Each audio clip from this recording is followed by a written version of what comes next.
డ్వాక్రా చరిత్రలో ఇది నా భూతో నా భవిష్యతి.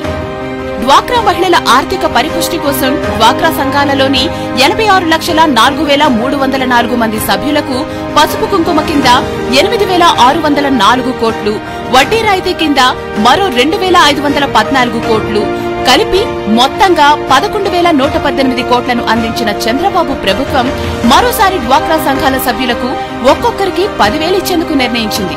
గత పసుపు కుంకుమ 2014 మార్చి 31 నాటికి ఉన్న గ్రూపులకు, అందులోని సభ్యులకు మాత్రమే అందగా ఈసారి ఈ మధ్యకాలంలో ఏర్పడిన అన్ని సంఘాలకు, వాటిలోని సభ్యులకు కూడా అందించనున్నారు. దీంతో రాష్ట్రంలోని 94 లక్షల మంది పైచిలుకు డ్వాక్రా మహిళలకు 9,400 కోట్లకు పైగా ఆర్థిక సహాయం అందనుంది. అంతేకాదు సమాచార మార్పిడికి, విషయ సేకరణకు స్మార్ట్ ఫోన్ అత్యున్నత సాధనంగా మారిన నేపథ్యంలో స్వయం సహాయక సంఘాల మహిళలందరికీ ఆండ్రాయిడ్ ఫోన్లు ఇచ్చేందుకు చంద్రబాబు నిర్ణయించారు. రాబోయే రోజులందరికీ కూడా సెల్ ఫోన్ కూడా ఇస్తున్నాం, స్మార్ట్ ఫోన్ ఇస్తాం. మీరు ఎక్కడికి పోయే పని లేదు.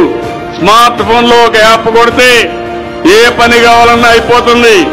అప్పటికి కూడా కాకపోతే ఒక యాప్ కొట్టి చంద్రన్న నాకు ఈ పని ఉందంటే ఇమ్మీడియట్ గా పని చేసే బాధ్యత నేను నేరుగా తీసుకుంటాను. ఎంతో చిత్తశుద్ధి ఉంటేనే గాని ఇంతటి భారీ సహకారాన్ని అందించడం అసాధ్యం. కానీ తన డ్వాక్రా చెల్లెళ్ల కోసం ఎంతటి సాహసానికైనా వెనకాడరు మన చంద్రన్న అంటోంది మహిళా లోకం.